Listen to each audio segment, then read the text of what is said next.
Un label territoire bio engagé, une exception dans le paysage agricole du Cambrésis.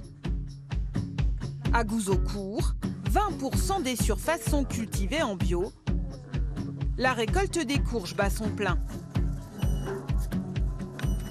À la manœuvre, une dizaine de saisonniers. Bertrand, 62 ans, est le doyen.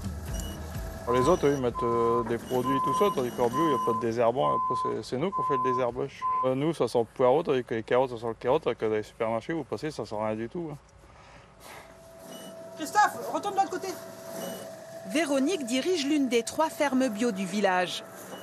Elle chapeaute aussi le groupement d'employeurs qui fait tourner une centaine de saisonniers en fonction des besoins de chacun. Les agriculteurs bio font 90% des heures, notamment parce qu'ils font du légume. On fait des oignons, on fait des carottes, ça demande de la main-d'œuvre. On a plutôt choisi des cultures qui demandent de la main-d'œuvre. Nos salariés, on les augmente. Les emballages, on les augmente. Voilà, tout ça, ça augmente, mais nous, on a du mal à répercuter aujourd'hui à nos clients la répercussion de nos prix de vente. Donc là, c'est des années plus tendues que les 10 premières années qu'on a connues. Mais ce qui est sûr, c'est que d'être en collectif, on est plus résilient que d'être tout seul sur sa ferme. Véronique et ses collègues alentours se partagent une main-d'œuvre 100% locale. Ils mettent aussi en commun le matériel pour réduire les coûts d'investissement. Après, il faudra qu'on voit samedi comment on gère. Parce que samedi, j'aurai une équipe. Je suis sûr qu'on pourra faire 2 équipes. Une équipe plateau et une équipe télesco. Olivier est le cousin de Véronique. Il a repris la ferme paternelle en 2016.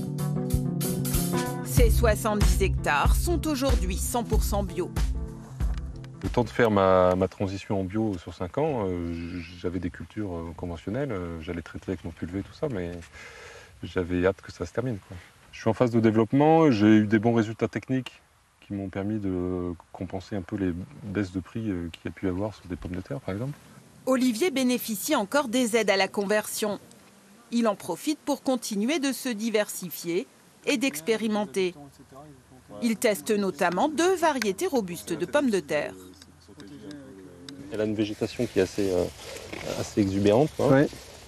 Et alors, tu vois, on va les regarder, il y a déjà des beaux bébés. Ces pommes de terre n'ont reçu ni traitement phyto, ni irrigation.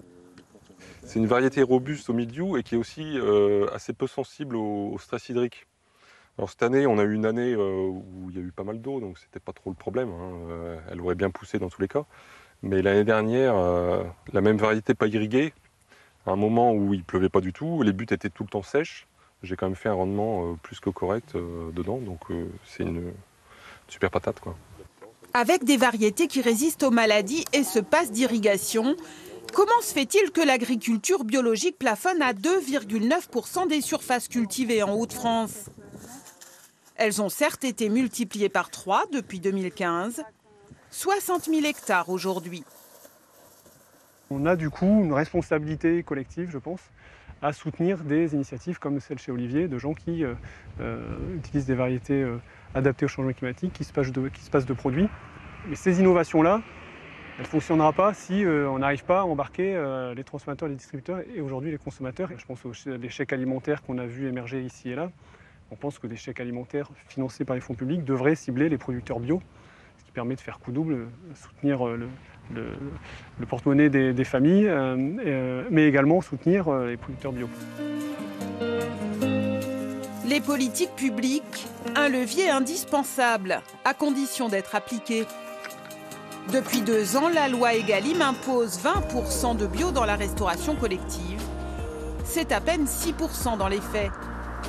Un mauvais signe pour une filière vertueuse face au changement climatique et créatrice d'emplois.